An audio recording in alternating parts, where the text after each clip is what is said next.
Hi folks, Phil here with Phil's DIY. Thanks for joining me on this channel.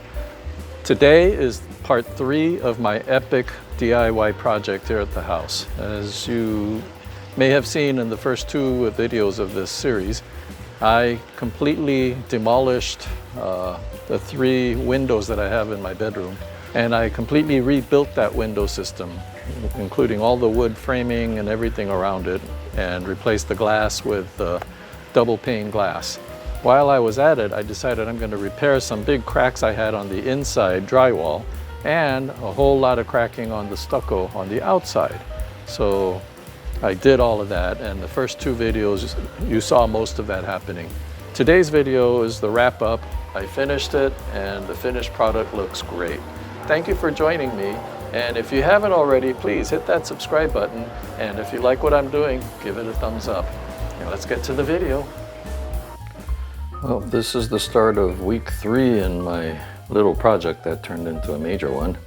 This is the interior wall of the bedroom, and I've got the first rough coat of joint compound on the wall. I scraped back a lot of the old paint. If you recall over there, I was peeling off old paint along with old joint compound that had been stuck on there. It was not really stuck, so I was peeling off sheets of it over there. I had to pull as much of that as I could without doing the whole wall. So I stopped pulling the paint right here, and I was able to blend it yesterday with the rough coat. I used this Westpak TNT Light pre-mixed joint compound, but I think it was too thick because the tape job, I don't know if this video can show it, but the tape job did not come out very clean at all. There was a big crack here that I had dug out, and I put the joint compound in, put a tape on, but I see that it cracked right here along one edge, and I can feel there's air under here. So I'm gonna have to cut this section out and redo that. There's a couple other spots that I'm not terribly happy with, but I also did some research on YouTube yesterday, and I discovered that I probably should have thinned the joint compound that was pre-mixed with a little bit of water. So I'm gonna do that today and make the compound a little bit runnier, so that it'll go on smoother. And then I'm gonna cut out this not so good part of the tape. There's 2 sections, one here and one over there. I'm gonna do that today. Anyway, the whole thing is gonna get a fresh coat of the skim coat. But once I'm done with that, I think it'll be good. This is like the edge of where the old paint was that I pulled back on, and there was at least almost an 1/8 of an inch height difference between the bare wall and the top coated paint. So I was able to do all that. It smoothed out. So this part came out pretty good. And I'm just going to do a very light skim coat to cover up some of these air holes. And this was another issue. These air holes came from the joint compound straight out of the box. So I'm going to try to tackle all of that today. Mixing the mud with a little bit of water. And they said to make it a consistency kind of like yogurt. And I think that's where this is at right now. Give it a little bit more.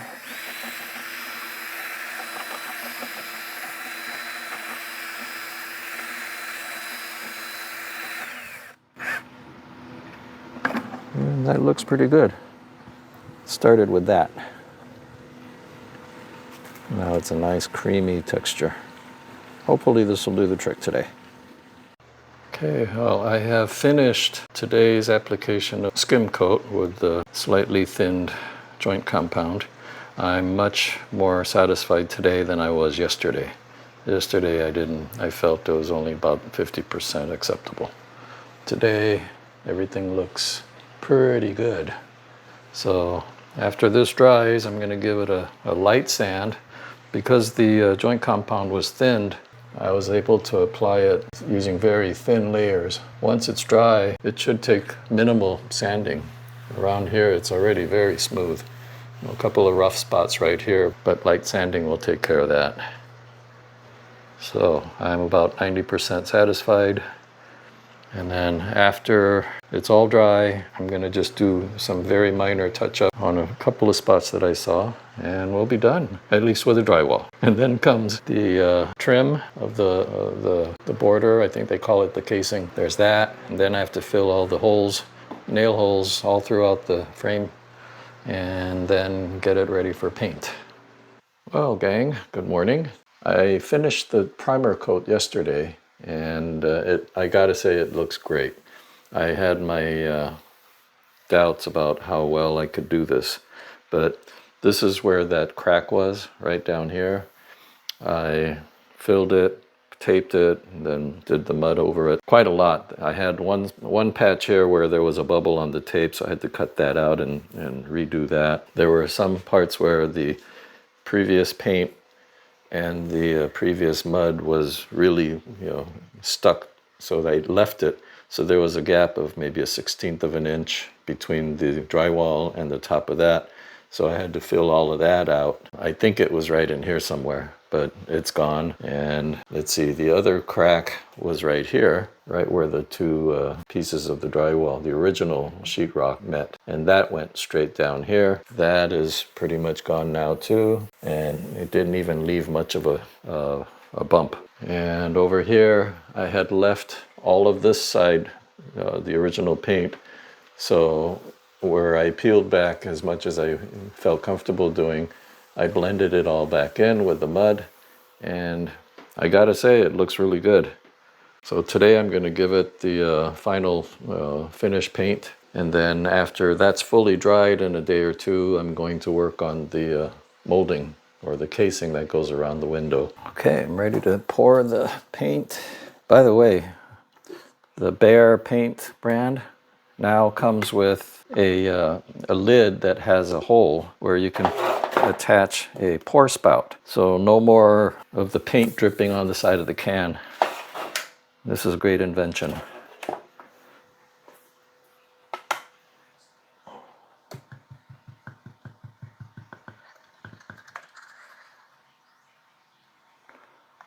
That should do it for now.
So I'm working on the molding for the window, and right here is where I built the little sill ledge underneath the 2x4 that's supporting that and the back side of the main window sill that sticks out to the outside.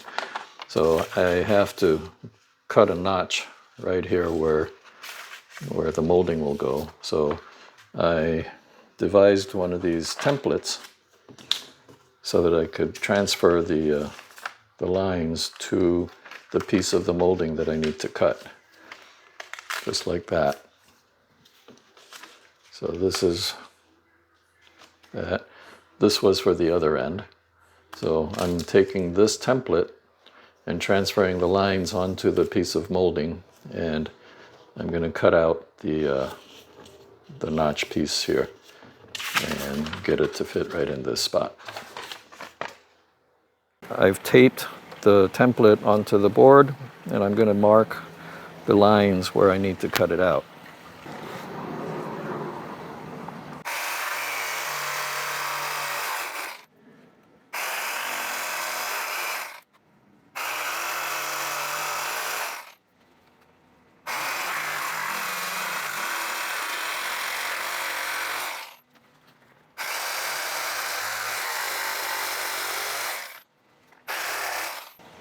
I didn't even have to chisel this notch out. When I reached the end here, it just popped out. But I do need to clean up the edges a little, so I'll do that with the chisel.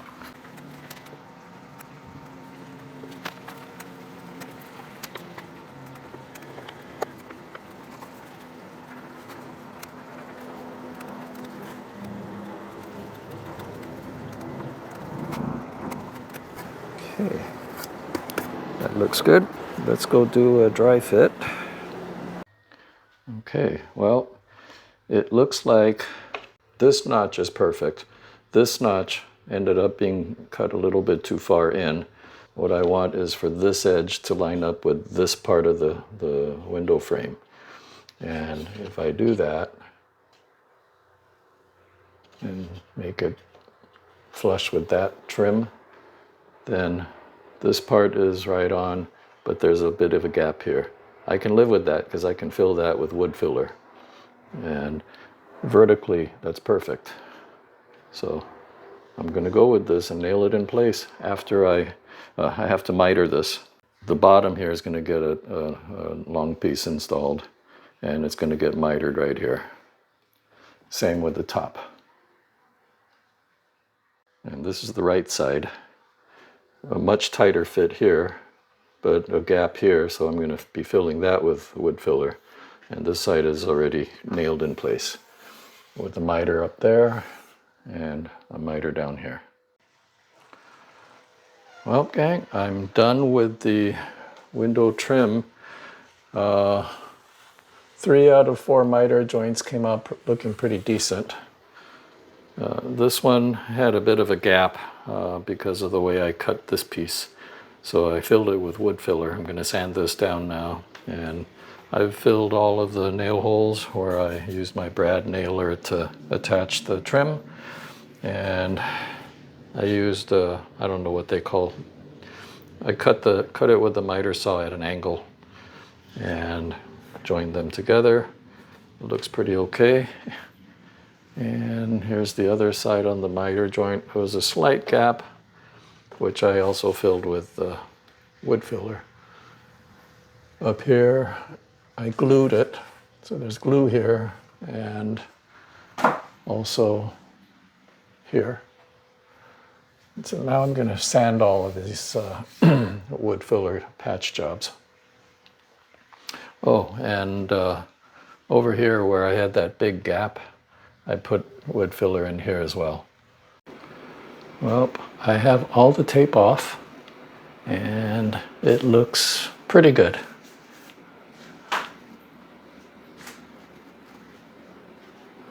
I'm especially proud of the miter corners.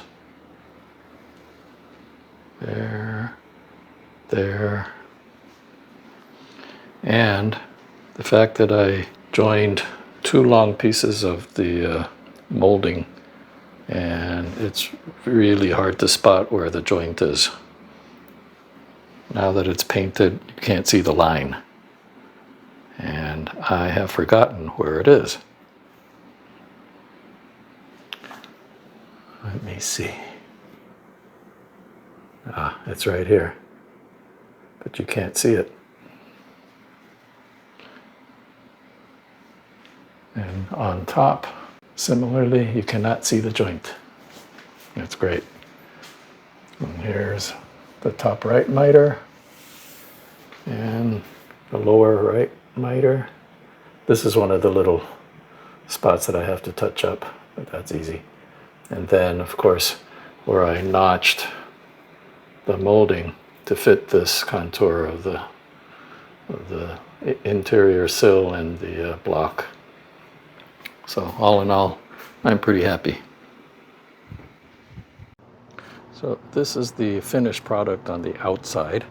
The stucco was filled in right up to the new sill, and very neat. I'm pretty pleased with how everything turned out on this project. You can't even tell that there was a crack that I had cracked open with the jackhammer. Here, you can see it a little bit, but it's not that bad. underneath, I managed to get the stucco all the way up to the edge of the sill. And then, of course, the sill has primer and 2 coats of paint on it.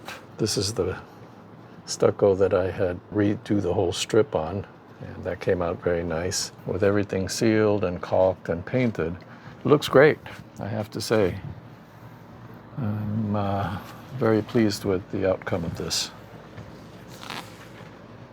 Well, gang, that pretty much wraps up my epic DIY project here at the house. I don't know if I'll ever undertake such a big project by myself in the future, but we will see. In the meantime, I hope you enjoyed watching how Phil rebuilt his window system in his bedroom, and I hope it was entertaining. I don't hold myself out to be an expert or an experienced construction guy, so if you gleaned any helpful information out of this, that's great, but don't forget, this is a channel about how Phil did something, not how you should do something. But anyway, thanks for watching. I'll see you on the next video.